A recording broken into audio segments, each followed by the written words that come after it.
Hello everyone, and welcome back to our Cambridge IGCSE Psychology 0266 series. Today, we are exploring a really fascinating part of Chapter 3, the social identity theory of prosocial behavior. Have you ever wondered why you might be quicker to help someone wearing your school's uniform or your favorite sports team's jersey, compared to a total stranger? Well, this theory explains that prosocial behavior, which are our helping actions, is heavily influenced by our social context and our group membership. Put simply, individuals are generally much more likely to help people they feel connected to, such as friends, family, or shared group members. This theory suggests that helping behavior is driven by shared identity and a sense of group belonging, rather than just purely individual personality traits. To understand this, we first need to understand identity. Identity refers to how a person defines themselves and their uniqueness, like your specific interests, your roles, or your lifestyle. A major component of this is your social identity, which is based on your membership of social groups. This could be your family, your ethnicity, your religion, your social class, or your gender. Why do we join these groups? Belonging to groups provides us with a sense of belonging, a sense of purpose, and a boost to our self-worth or self-esteem. When individuals identify with these groups, they begin to share traits, values, or behaviors with them. Let's look at two major factors influencing social identity: family and ethnicity. Family. This includes your immediate and extended relatives. Your family identity changes over time, for instance, as you gain partners, have children, or gain in-laws. The influence of your family on your identity varies depending on the closeness and the size of your family. Ethnicity. This involves your shared heritage, traditions, and cultural values. Interestingly, research shows that ethnicity has a stronger influence on social identity when individuals are part of a minority group. Ultimately, ethnicity shapes how people view themselves and their place in society. This brings us to a foundational concept in psychology, Tajfel and Turner's social identity theory. They propose that our group membership strongly affects our self-concept and our self-esteem. They introduced two key categories that you absolutely must know for your exams. In-group. These are the groups a person belongs to.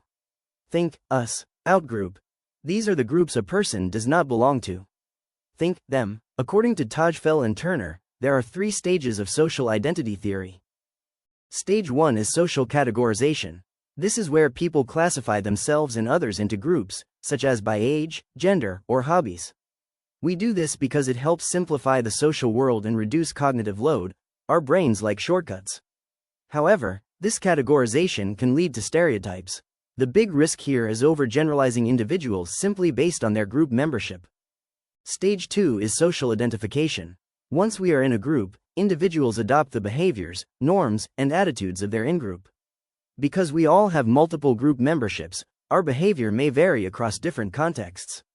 For example, you act differently with your sports team than you do with your study group. This stage leads to a shared identity and group-based behavior patterns. Stage 3 is social comparison. Now that we have our group, people naturally compare their in-group with out-groups.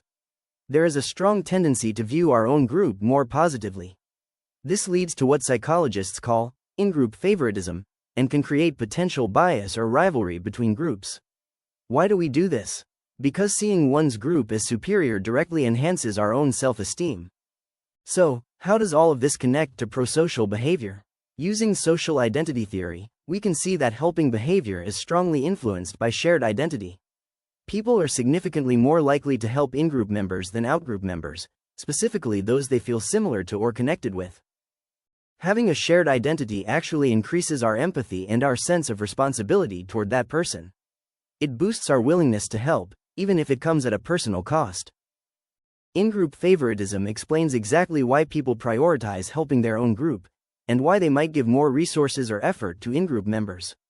Here's a cool psychological trick. Creating a shared identity between absolute strangers, like giving them common goals or shared experiences, can actually increase prosocial behavior and strengthen cooperation in helping. To prove this, let's look at a key study you need to know for your syllabus. Levine et al. From 2005, which looked at helping behavior. The aim of this study was to test whether social identity affects helping behavior in emergencies. The participants were 45 male UK university students who were all specifically Manchester United football supporters. Here is the procedure. First, the participants completed questionnaires designed to strengthen their team identity. Then, as they were walking, they observed a staged emergency. A Confederate, which is a stooge or an actor working for the researchers, fell and appeared injured. Here is the catch. The injured stooge wore one of three things: an in-group shirt, a Manchester United jersey; an out-group shirt, a Liverpool jersey, their main rival; a neutral shirt, an ordinary, in-branded shirt with no team affiliation. The results were striking. There were the highest helping rates when the victim wore the in-group shirt. There was much lower helping when the victim was wearing the out-group shirt. Interestingly, there was no significant difference in helping between the out-group condition and the neutral condition. The researchers concluded that people are indeed more likely to help in-group members, which strongly supports the role of shared social identity in prosocial behavior. Like any psychological theory, we have to evaluate it. Let's look at the argument for the social identity theory of prosocial behavior. The biggest strength is that it is supported by empirical research, exactly like the Levine et al. 2005 study we just discussed, which demonstrates clear in-group bias in helping. It effectively explains helping through concepts like in-group favoritism, shared identity, and increased personal responsibility toward in-group members. Crucially, it shows that helping is not random, but is actively influenced by group-based processes. However, what is the argument against this theory?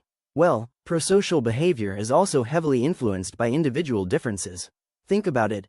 Two people in the same in-group might act differently based on their personal empathy levels or personality traits, like extroversion. There are also cultural factors to consider. Collectivist cultures tend to show more group-oriented helping, while individualist cultures show more self-focused behavior. Therefore, this suggests that the social identity theory is important, but incomplete. It is just one of several explanations for helping behavior. To wrap up, how do we apply this knowledge of the social identity theory of prosocial behavior to the real world? Since we know people tend to help those in their in-group over out-group members across many situations, we can use this to make the world a better place. Practical applications include encouraging shared identity through community events and group activities. By building unity and common goals, we can actively increase helping. For example, local communities can promote cooperation by focusing on what residents have in common. Or, consider how shared experiences, like surviving a natural disaster, create temporary in-groups, which often leads to massively increased helping among strangers. The real-world implication is powerful. Prosocial behavior can be increased simply by reducing group boundaries and highlighting the similarities between people. And that brings us to the end of our dive into the social identity theory of prosocial behavior. You should now understand how categorization, identification, and comparison lead us to favor our in-groups, and how studies like Levine's football experiment prove this in action. Make sure to review these concepts and the evaluation points, as they are fantastic for your exam essays. If you found this helpful, be sure to study hard, and I will see you in the next tutorial.